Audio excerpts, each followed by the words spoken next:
He was a billionaire who lost something very important. It could have cost him everything. But a poor female construction worker found it and gave it back without knowing who he was.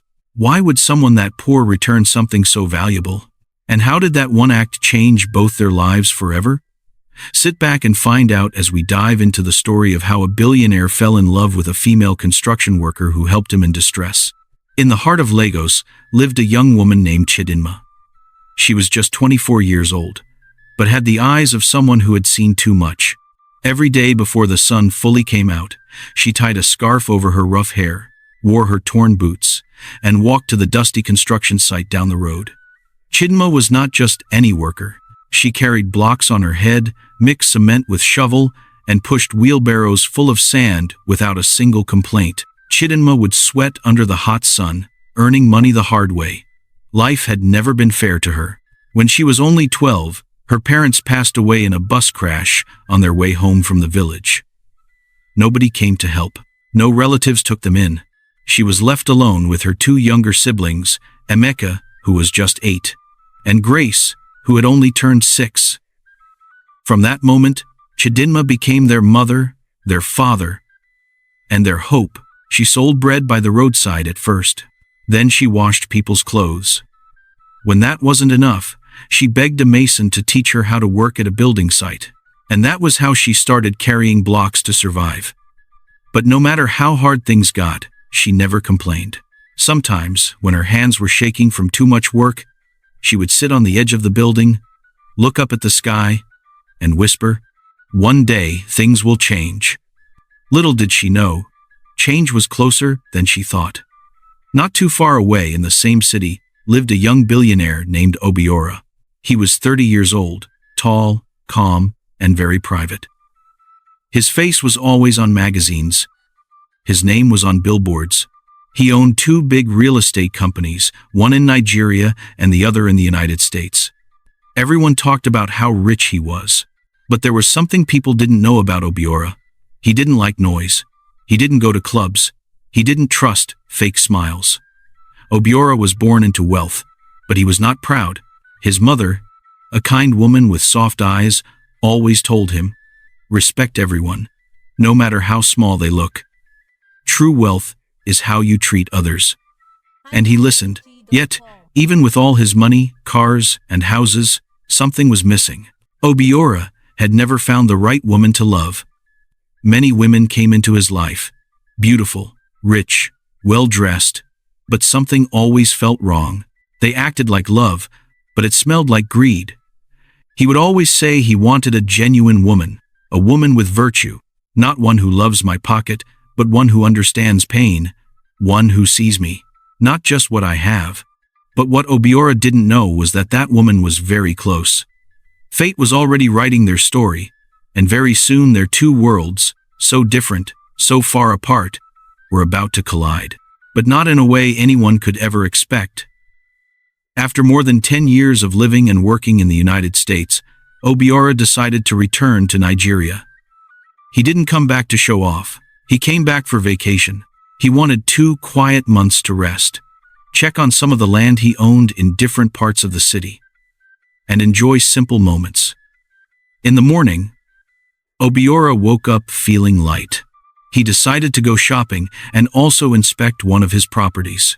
He wore a plain blue t-shirt, jeans, and a face cap.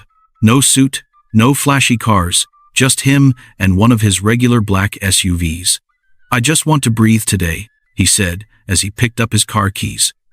He drove himself to a nearby supermarket, not far from the land he planned to inspect.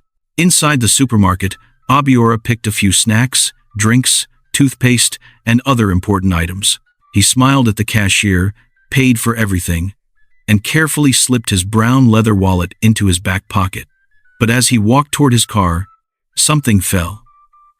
He didn't notice. It was his wallet. That wallet held everything. His U.S. driver's license, 2 foreign credit cards, his Nigerian ID, business cards, and over $2,000 in cash.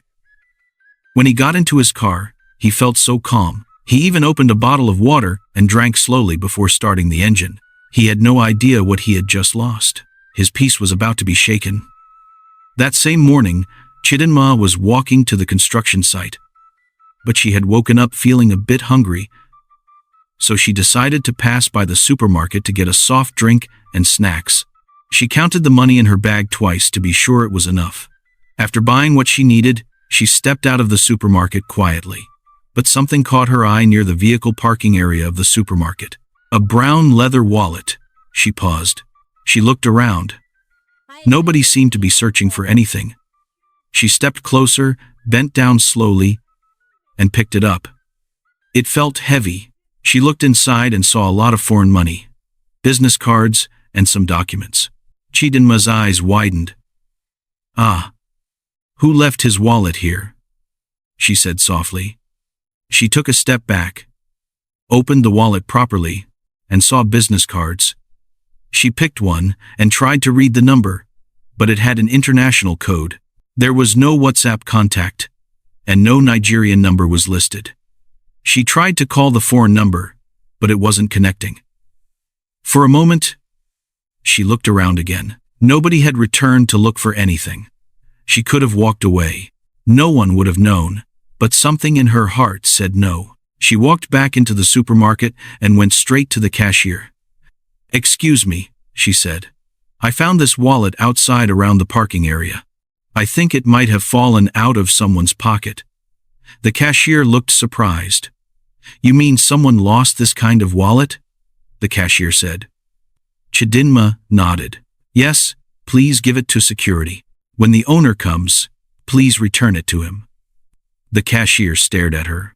"You're a nice person, thank you." She handed the wallet over to the cashier and walked out. At the petrol station not far from the supermarket, Obiora pulled over and got out of his car. The attendant walked up to him with a smile. "Good morning, sir." "Is it full tank?" the young man asked. "Yes, please," Obiora said. "Are you paying with debit card or cash?" the attendant asked. "Debit card," Obiora said. "So," the attendant continued, "if you're paying with a debit card, I'd prefer you make the payment first, because we usually encounter network downtime sometimes." Then Obiora replied, "Sure, that's okay." Then Obiora reached into his back pocket where he always kept his wallet. But it was empty. He paused. Then he checked his other pocket. Nothing. He opened the car door and searched the front seat under the dashboard between the chairs. Still nothing. He moved to the back seat and looked through his bag, his file folder. Still nothing. His heart started beating fast. "My wallet," he said under his breath, his face slowly changing. "Where's my wallet?" He looked at the pump attendant. "Please give me 1 minute." Obiora jumped into the driver's seat and drove off immediately. As he drove back toward the supermarket, he whispered to himself, "Please, God, let it be there. Let me find my wallet there." That wallet had everything. Important business cards, his U.S. driver's license, and other important ID cards. Minutes later, he pulled into the supermarket and stepped out fast. He walked straight to the cashier at the counter and said, "Excuse me, please. I was here about an hour ago. I think I lost my wallet. Did anyone see it?" The cashier looked at him closely. "You're the man who bought snacks, right?" "Yes, that's me," Obiora said, trying to stay calm. The cashier nodded. "Yes. A young lady found a wallet just minutes after you left. She returned it to our head of security." Obiora sighed in deep relief. "Thank God. Can I speak with him?" "Let me call him," the cashier said.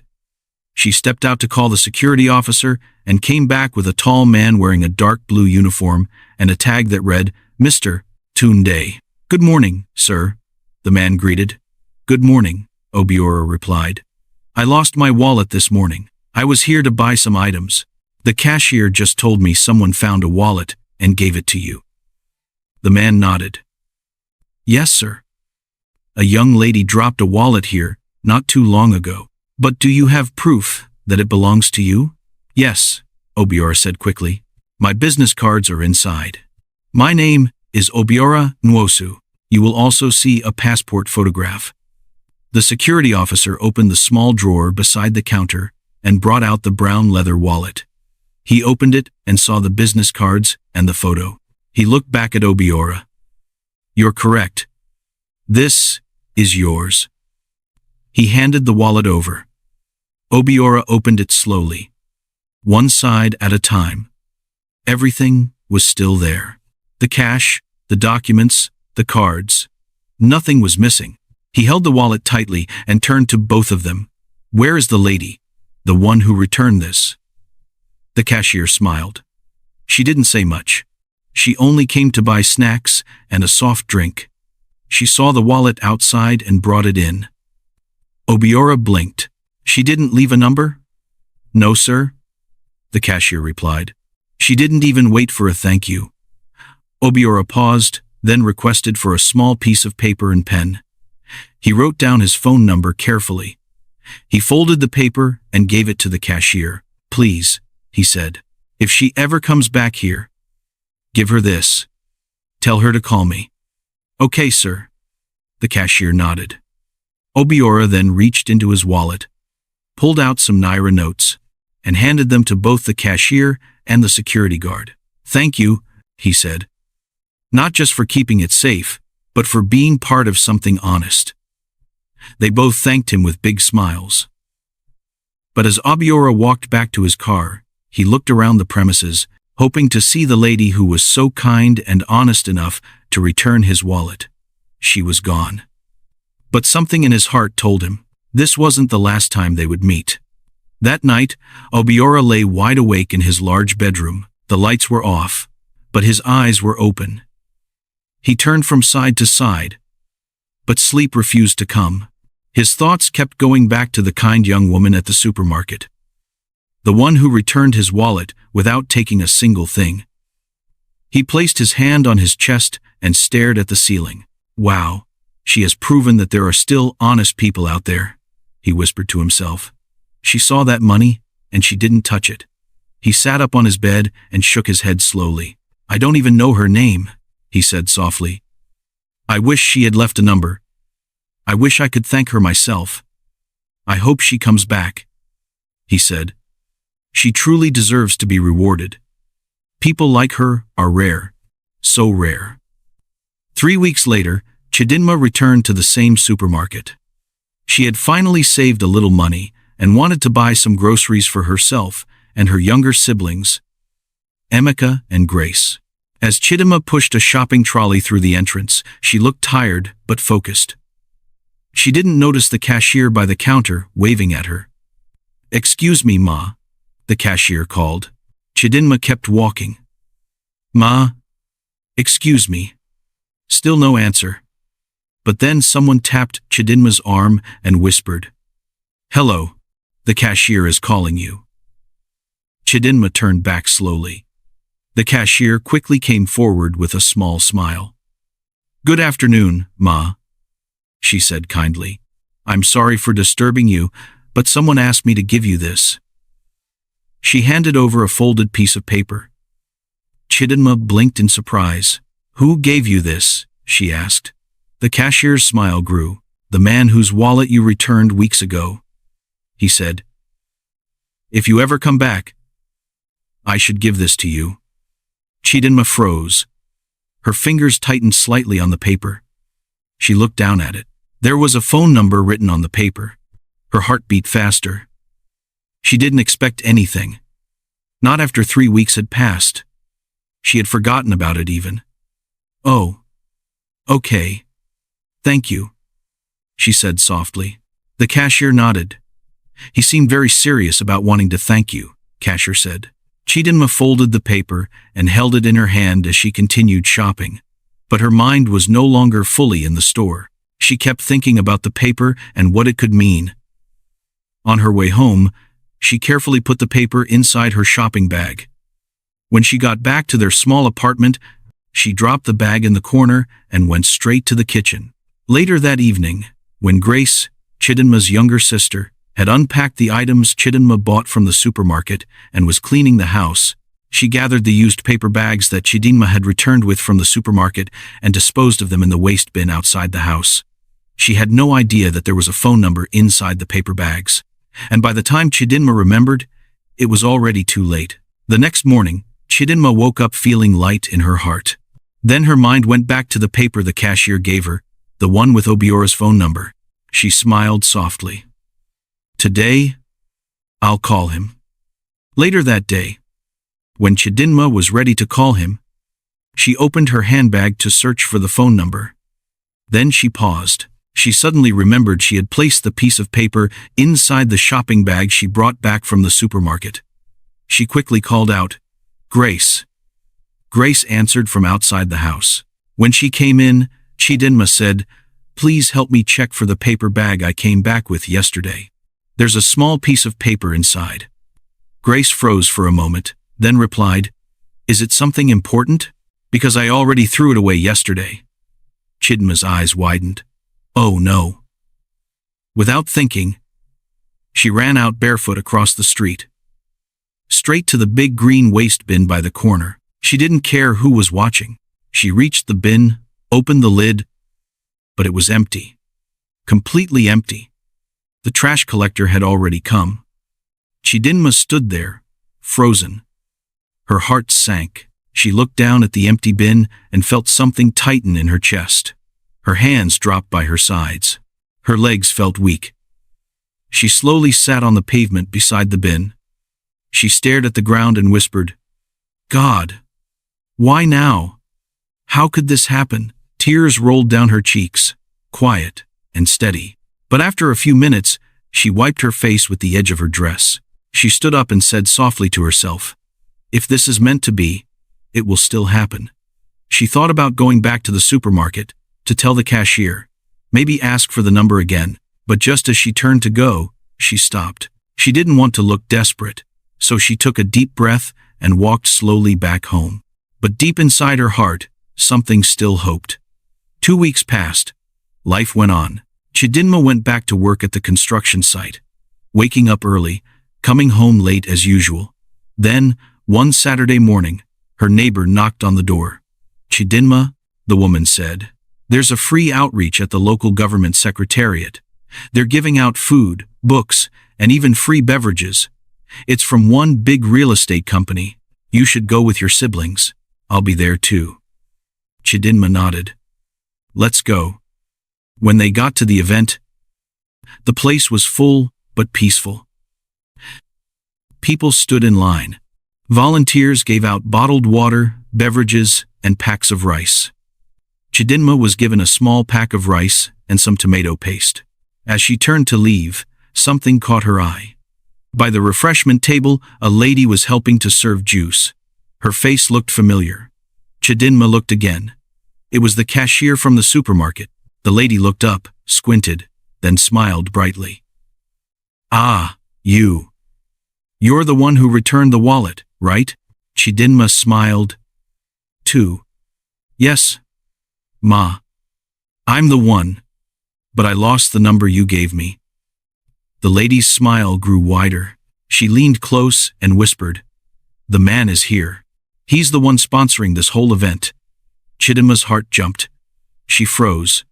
Her eyes slowly scanned the crowd. Was this the moment she had been waiting for? The cashier looked around for a moment, then gently pointed toward a black SUV parked quietly at the corner of the field. "That's him," she said, smiling. "He's the man sitting inside that SUV. Let me go and tell him you're here." Chidinma's eyes widened. She quickly shook her head. No, please, there's no need for that," she said softly. "I didn't come here for that." But the cashier had already turned and was walking towards the SUV with a wide smile on her face. Chidinma stood there, frozen. Her heart was beating fast. She felt her hands sweating. Just a few seconds later, she saw the cashier walk up to the car, bend slightly and speak to the man inside, pointing toward Chidinma. Then the man stepped out. It was Obiora. He looked toward where the cashier was pointing. Then his eyes met Chidinma's. He walked toward her slowly, and when he reached her, he stopped and smiled gently. I finally met you, he said in a calm voice. Chidinma smiled back shyly. Good afternoon, sir. What's your name? Obiora asked. I'm Chidinma, she said, her voice soft but clear. Obiora nodded and smiled again, shaking his head slowly. You have no idea how long I've been trying to find you, he said. Chidinma looked at the ground, then replied, I lost the number the cashier gave me. I kept it in a bag, but my siblings threw it away.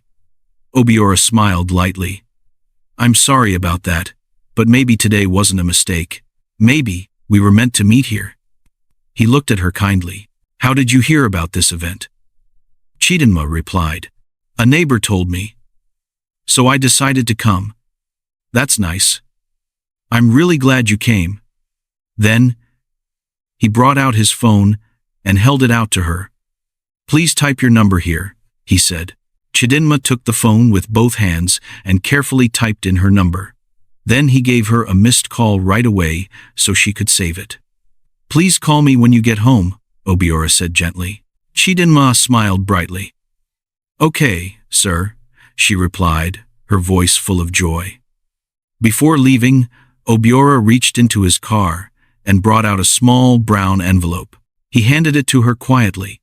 Just a little something, he said. Use it for your groceries. Chidinma's eyes filled with gratitude. She held the envelope close to her chest. Thank you, sir. God bless you, she said. Obiora smiled again, nodded, then turned back toward the group of organizers nearby. Chidinma turned and began to walk toward the main road. She got to the bus stop, waited for a few minutes, then a small yellow bus going to her area arrived. As Chidinma got into the bus, she squeezed into a small space near the back. The bus was already full, and the noise of traffic filled the air. She sat down quickly, placing her handbag on her lap. A few minutes into the ride, the bus began to slow down. They had reached her bus stop. Chidinma hurriedly opened her handbag to bring out money to pay the driver. But right on top of the money was her phone. Without thinking, she lifted the phone and placed it gently on her lap so she could reach the cash underneath. The driver then shouted, Madam, where's the money? Please step down. You're delaying me. Chidinma grabbed the money, handed it over, and then quickly picked up her bag and the pack of rice she got from the event.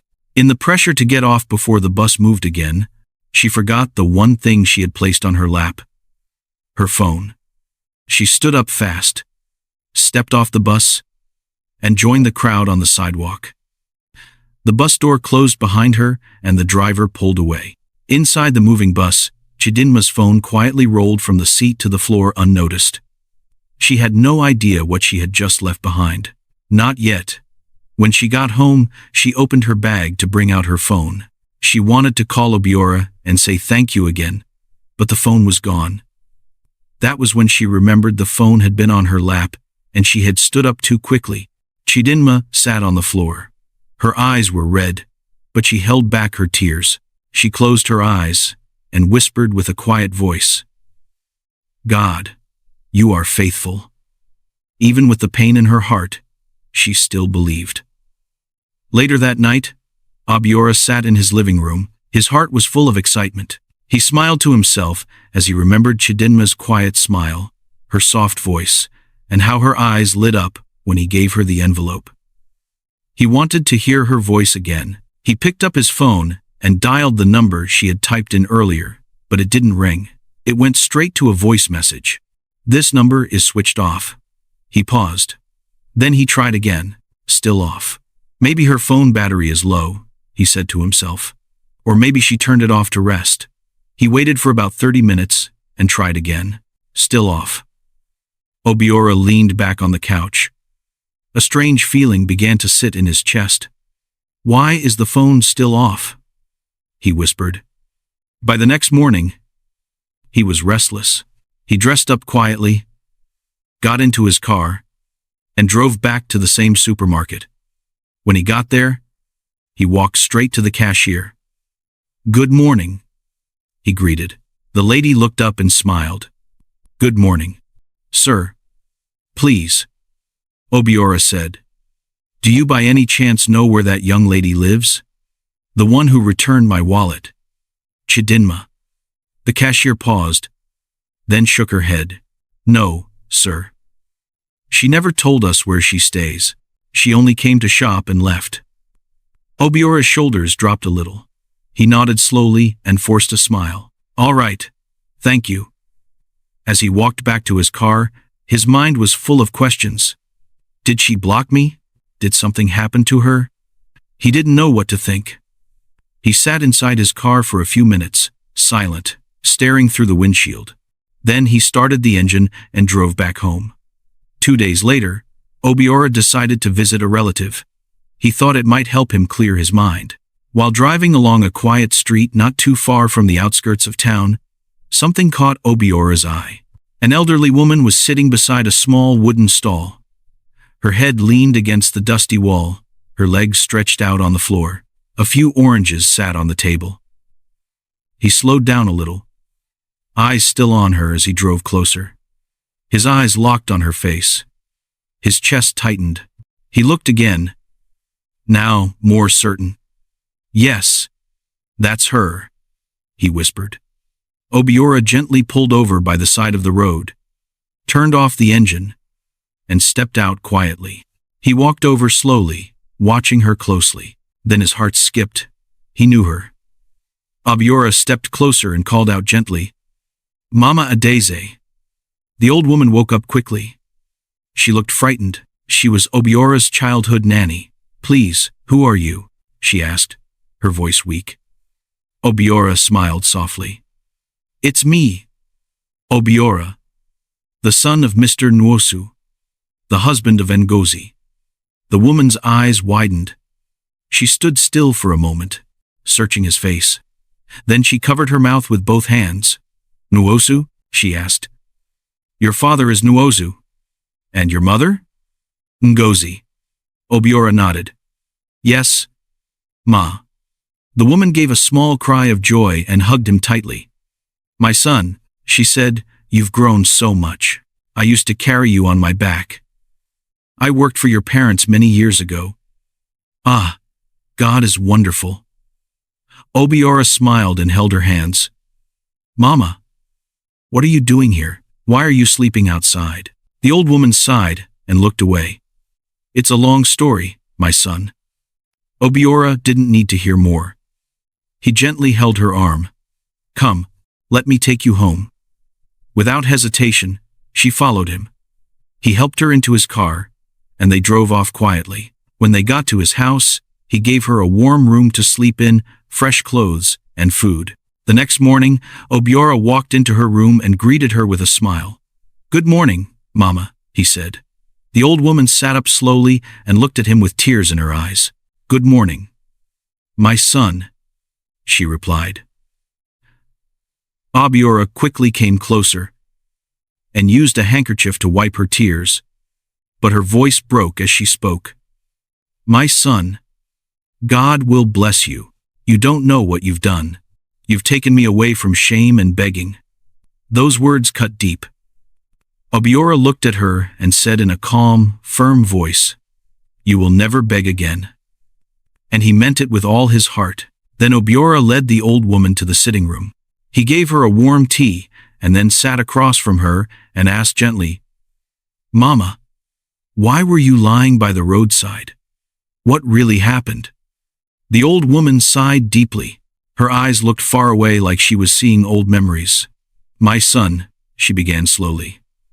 After your daddy and mommy relocated to the USA, they gave me some money. I was so happy. I used it to start a small business.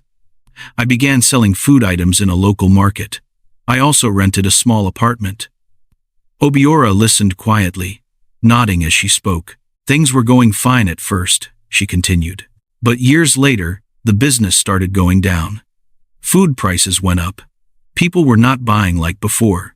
My goods began to spoil. Sometimes I stayed in the market the whole day without selling much. Her voice became weaker. One day, my landlord asked for rent. I begged him to give me time, but he refused. A few weeks later, he came with 2 men and threw my things outside. Obiora's eyes widened. He did what? The old woman nodded sadly. Yes, my son. I packed the little I had and moved into my small shop. That was the only roof I had left. I slept there every night. She paused. Her hands were shaking slightly. Then, one night around midnight, I was sleeping on the floor of the shop. Suddenly, 5 men broke in. They kicked the door open. I tried to scream, but one of them pointed a gun at me. They stole every money I had made that month. They took my phone and the most expensive of the food items. Obiora was already leaning forward, both hands tightly folded. She continued. The next month, the owner of the shop came and said, "If you don't pay rent, leave." I cried. I begged her, but she locked the shop and sent me out. Tears slowly rolled down Obiora's cheeks. He covered his mouth and looked away, trying to stay strong. "Mama," he whispered, "all this happened to you?" The old woman nodded. Her lips trembled. The pain in Obiora's heart was heavy. He couldn't speak. He couldn't move. All he could do was sit there and stare into the air. After the long, painful talk with the old woman, Obiora went into his study and sat quietly for a few minutes. Then he picked up his phone and dialed a number. It was his site engineer. "Hello, sir," the engineer answered. "Good morning," Obiora said calmly. "I have a special job for you." "I am listening, sir." "I want you to build a 4-bedroom house," Obiora said. "Make it simple but solid. It must be ready within 2 months. 2 months, the engineer repeated. "Yes," Obiora said. "It's for someone very special. She's moving in once it's done." The engineer paused, then replied, "All right, sir, consider it done." Construction began the next week. Brick by brick, the house started rising. It was located not too far from the quiet part of Lekki, peaceful and safe. Weeks passed, and one sunny afternoon, Obiora decided to visit the site. He wanted to see how far the work had gone. He arrived in his black SUV, stepped out slowly, and looked around. The structure was halfway done. The roof was not yet in place, but the walls were already standing tall. As Obiora walked closer to the building, something caught his eye. A young woman wearing a dusty scarf and a long old t-shirt walked past with a heavy block on her head. She was focused, not looking anywhere else. But her face looked familiar. Obiora paused. His heart beat a little faster. He squinted his eyes and whispered to himself, "Wait, could that be her?" He took a step forward. Then another. The lady came closer, still carrying the block. Sweat rolled down her face. Her hands were covered in cement. Obiora called softly, her voice almost breaking. "You again?" They stood there, both surprised, both confused, both full of questions. Obiora took a step closer and looked her straight in the eyes. "You know," he began quietly, "the day I was told that a young lady found my wallet filled with foreign currency and returned it even when she had every chance to take it, I was stunned." Chidinma said nothing. Her eyes stayed fixed on him. Obiora continued, "I planned a befitting reward for you. I even waited for your call.